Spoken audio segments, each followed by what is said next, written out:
So, hi everyone, I'm happy to be here. This is the last session already, so I hope you can bear a few more minutes. I come from BSc, it's a supercomputing institution, but I'm representing particularly our research group, the HPI group. I'm going to be talking in this presentation about a lot of mistakes and errors that we made during the last 2 years while working in LLMs. Hopefully a couple of things that we did well as well. So mostly I will talk about stuff related with data for training, supervised fine-tuning, evaluation, safety models, and finally inference. So just a bit of everything since we covered the whole pipeline in the last 2 years. We started with LLMs, and then we started doing image and text models. So I will also mix a bit of both. I hope it's not too confusing, but hopefully you can follow. And then for domains, we started working on healthcare. But it's like a really, really complicated domain. So working in healthcare means you have to deal with a lot of sensitive data, a lot of sensitive applications. So, for example, next month we are dropping a model for embryo selection in vitro fertilization, which is really, really scary. But the industry is doing it, and it's doing it behind the scenes. So we need somebody who starts releasing open models and this kind of stuff, so that we can have some studies and proper analysis on what's going on every healthcare field. All right. So I was saying we previously worked on healthcare. It's kind of tricky domain. Next, we'll be working on setting up LLMs for configuring and preparing video presentations and Zoom meetings, because this is apparently a way farther domain. But also on ELLIOT, we will be working on code generation and chip design. So these are two fields that we are, as a computer scientists, we are way more familiar with, and we have more experts close by, so that's easier for us. It's kind of, I mean, I guess the companies that build chips will tell you that it's as critical as healthcare, but actually I would argue it's not. So I would sleep better at night. And then we're also moving from supervised fine-tuning, which is what we have been doing in the last 2 years, to pre-train and particularly multimodalities beyond, hopefully beyond image and text. So everything that I will present is a mix-up of a few projects of the group. Mostly, this is the first one is Alloy. It's an image model, the LLM that we train, and then Alloy V, which is the image and text model. Then we have Egida, which is the red teaming and adversarial evaluation framework that we proposed. We have the prompt engine, which is a RAG system that we also released, and the Turtle, which is the currently efforts on chip design evaluation. But this is just a mixture. So I will start talking about the different balances on data when training, and starting with the rejection of data sources.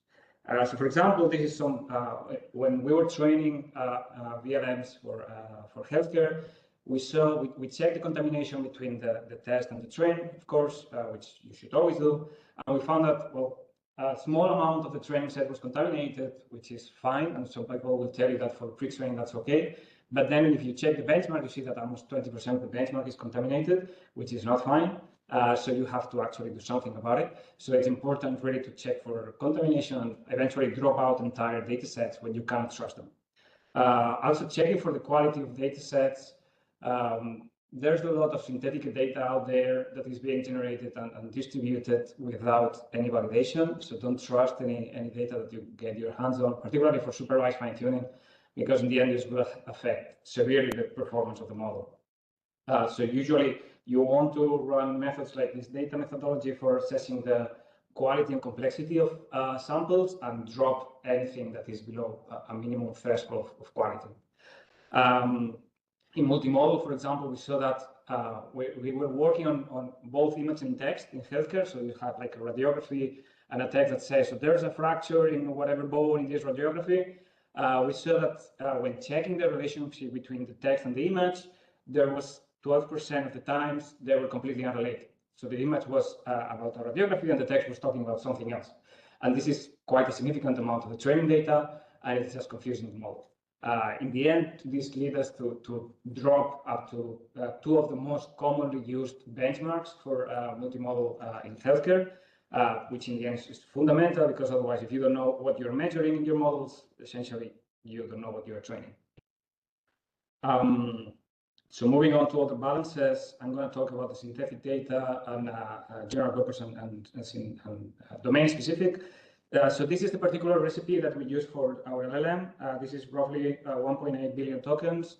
So ideally, you want to have like the top green box, the biggest one, because this is the curated public medical data set of high quality. But of course, this is limited data source. In the end, you use the blue box to complement, which is the synthetic data that you kind of expand. So for example, you have a medical exam that is just ABCD, then based on those, you can generate synthetic explanations and expanding on those responses so that the model can learn from a more nuanced description of the solution.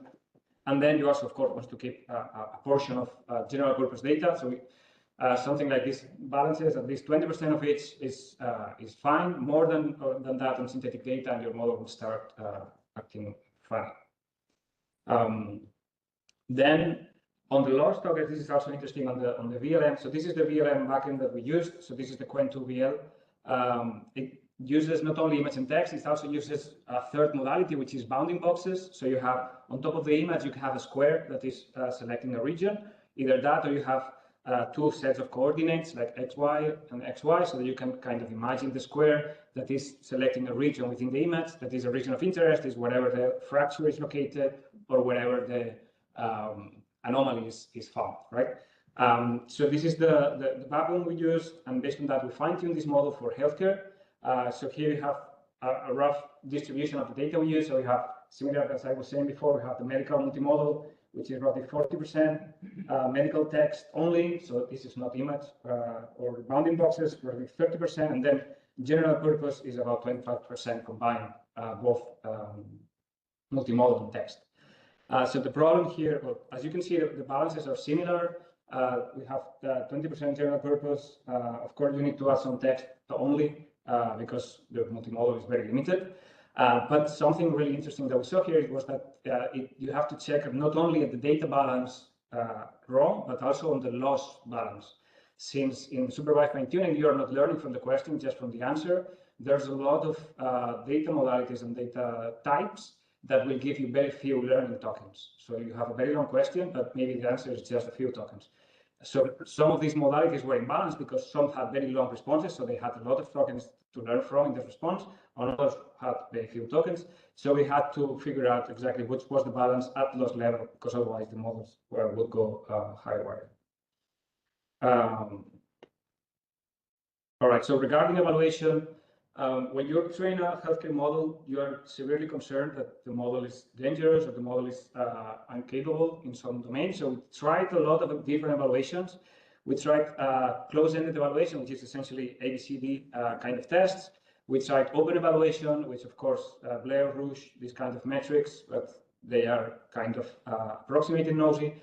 We did a thorough study between the relationship between both, and we found that the correlations are really, really poor. So essentially, you cannot rely on either one. Both of them are measuring different things, and it's a good thing to just check for every benchmark you can try. And also don't just trust benchmarks which are generic enough. If you go to the doctors and you show them the model, they will eventually want to know exactly which is the field of their field of expertise, how the model performs in that particular area, which is usually like a very niche kind of domain.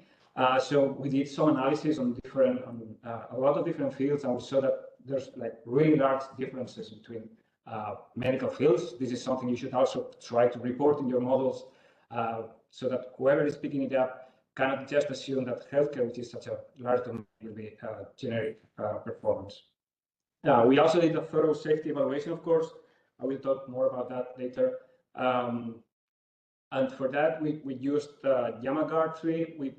We made sure that YamaGuard aligned with humans and regarding safety. So we did a human experiment with 1,000 questions labeled by humans regarding if an answer is safe or not to a potentially unsafe question.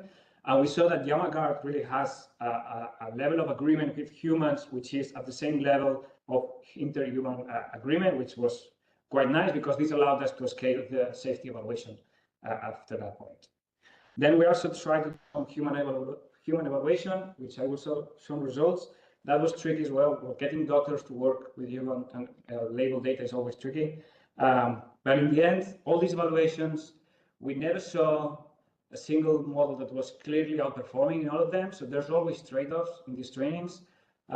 In my experience, all these evaluations, it's better to treat them just as sanity checks, making sure that there's nothing going catastrophically wrong with the model in any of those possible setups, more than just trusting that whatever 0.5 more in this particular benchmark is representative of the overall quality of the model. Yeah, so I will talk briefly about the human eval. So this was done from we got it from Reddit.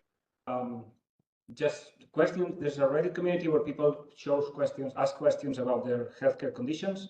So we gathered like 500 questions, we de-anonymized them, and then we got them answered by different models, and then we showed the doctors the question and the answers from 2 different models to see which answer the doctors preferred, right? So this was kind of we were trying to measure if the models would be safe to release in a realistic setup. So this is just people asking questions. It's Reddit people, so it's just, I have a headache, I cannot sleep, and I'm drinking a lot of caffeine, do I have cancer? It's really this kind of sometimes not very coherent questions, but it's the kind of questions that doctors face, so this is kind of relevant anyway. So we saw the statistical relevance was really, really limited. We believe at this point, I mean, the number of samples that we have, this is pairwise comparison. So for these particular 2 models, we had 104 medical preferences responses.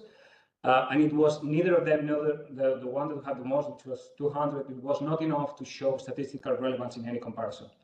It allows us to show that our models are decent, that our models are not going crazy, that our models are not providing dangerous advice, because none of the doctors ever said that one of the responses from any model was dangerous. So that's good. But in the end, it will not let you choose a model with safety regarding this kind of application. When you go to very specific domain, if you go to like a really weird disease or very niche kind of application, maybe you can find differences. But in this kind of generalist cases, I think LLMs are pretty much converged to a pretty good baseline. Then I'm going to talk about the cascading evaluation. I'm going to switch topics now. I'm going to talk about chip design. This is, there was some talk the other day about grokking, about the emerging features and how you cannot really trust the model to just learn suddenly at some point to develop some new ability. And Genia was making a point regarding how we need more continuous metrics that show progress at every step of the learning process so that we don't just reach a point in which the task can be solved. So this is something that we kind of did with the chip design. So in chip design, when you are doing RTL code, there's like several stages. So first you do the code and you check if it compiles. So you do the first stage. See the compilers and check the unit test supposed to be doing. Then you check if the actual example can be fabricated into something physical. And finally, you can check the performance, the power, and the area taken by these designs so that you can compare it with the design of a human and see if it would take more power, if it would take more space or less space than the human design. So this is kind of cascading evaluation in which models get worse and worse and worse. And this helps us identify. So we run a bunch of models, as you saw here. DeepSeek is pretty good at this point. And it seems, for example, that syntax is a relatively accessible feature at this point. So benchmarks and syntax are not that important at this right now, or we need more complex syntax benchmarks because the ones we have right now are saturated, but models are failing significantly in functionality. So this shows also where we should work in benchmarks, which is syntax, but also where we should be working on models, which is functionality. So it kind of informs you a bit on that. So that was useful. So this leaderboard is online. You can check it out. It's also part of the ELLIOT project, a part of the chip design use case. Okay, I'm going to talk briefly about safety. Yeah, so actually this is the interhuman agreement study that I was telling about. As you can see, the So the interhuman evaluation was 75, I think. So the human LLM agreement was pretty high. I mentioned it before, I will just skip it. Okay, jailbreaking. So something else, when we were training healthcare models, we were really concerned about people using them for unwanted purposes, you know, like trying to get people to get hurt. So, and there's a lot of sensitive topics that you can deal with in healthcare or in any other LLM actually. And there's also a set of jailbreaking methods that are typically applied. So there's a very large online community that is dedicated to try to produce toxic prompts that will fool the LLM and force it to respond to things that has been tuned not to respond. So we wanted to make sure that our models were somewhat resistant to jailbreaking, while also being resistant and sensitive to this safety topic. So what we did was we gathered 7 different safety topics and 12 attack styles, and we did kind of cross them. So we made every possible combination. And with that, we generated a lot of dangerous prompts. And we evaluated the models with that, and then we eventually fine-tune our models using DPO with this data set before releasing them. And well, on one hand, so we did proper train testing split. So we split some topics and attack styles for testing, and the rest we combined it for train. And the results you see are on the test split. So these models were not trained explicitly on the attack topics and styles that are being evaluated on. So it actually shows generalization. I'm really, so I'm the author of this, and I'm not really convinced that this model is actually generalizing this well, because this is like too good of a generalization result. But it shows that DPO is quite effective actually, and it's with very little samples, so with just 2,000 training samples, the results were already there. So it's certainly something. It's really cheap. I think with like $1 in a public cloud, you can do the kind of training that we did for doing this DPO. So there's no excuse to just release models without minimal safety. We also checked that there was no over-refusal, that is refusal to safe questions, you know, because when you are doing the safety, at some point the model will start refusing to answer to anything. But at this point, with this short training, that was not happening. So I would advise you to consider this kind of alignment before releasing any models. Okay, now I'm going to talk about safety and adversarial evaluations in multi-models. So this is work done on the image text model, and we were attacking it with different kind of styles. So as I was saying before, in this image text you have the image and the text that kind of defines the task that you're trying to solve. So this is there a tumor here or what? So first is we use text sycophancy. Sycophancy is the tendency of the model to say what you want to hear. So for example, we added in the prompt, instead of just saying, is there a tumor in this image? We added the text which was saying, an expert, a really good expert on cancer told me there's a tumor in this image, tell me there's a tumor in this image. So when you add this caption, you see the true caption subset, the performance of the model goes 97.4. So when you add the caption that is correct, that is in alignment with the correct label of the image, but if you use the caption that is on the other way, the model just fails significantly, and it just follows whatever prompt you just mentioned regarding the previous expertise. So it's just disregarding the image and following your sycophancy. So this is kind of dangerous because it's really easy to manipulate these models. Then the image fake captions, yeah, actually, no, the sycophancy is the colored one. The image captioning is the blue one, the one on the right. So in this one, the fake captions, we were just pasting on the image, there's a tumor, or pasting on the image, there's a fracture, without specifying anything else. So this question was still the same. Is there a fracture here? Is there a tumor here? And then on top of the text, on top of the image was this fake caption, misleading. And you saw that it has a really strong effect. So the model was reading this overlaid caption on the image and was being misled by it. And finally, we also tested useless bounding boxes. So since we have bounding boxes in the images, we were just adding random bounding boxes and see how that affects. And of course, that also decreases performance. So I'm going to move on to RAG pipelines and boosting inference, because in the end, when we try to develop these models and you try to compare with existing state-of-the-art, you see a lot of commercial applications that use very complicated rack systems. So it's never easy to get a fair comparison between your model and the models of large companies or the models that all institutions that are using based on rack systems. So we do this kind of, it's based on a MedPrompt design from Microsoft, and we saw how we could boost the performance from, so you can see it up to 10 points in this particular case with using different steps. So I won't go over the different components, but you can see that essentially using a custom database, which is where you're going to look for the examples, and the number of ensembles that you're using have the highest impact. And this is relatively easy and cheap to implement. So this is always a good idea to do before deploying, of course. For testing the model, we think that it's not a great idea to base your model design on this. And finally, this is the result of the models with and without this rack pipeline. So you can see on the bottom, you can see the results reported by top companies.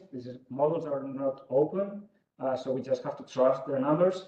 And we saw that even though the open models were lagging behind, when adding the rack system, they were not. So I think the private models do not have any secret sauce or any secret ingredient. They just have more engineers working on the backend, on the pre-processing, on the post-processing, on the responses. And with a decent rack system, you can actually match the performance, and you can get boosts, or really significant boosts, up to 10% on different models, particularly if they are small. The performance is very good. All right, so that was a quick summary of pretty much everything. You have here a lot of resources on the different projects I talked about today, and if you want to know more about them, just let me know.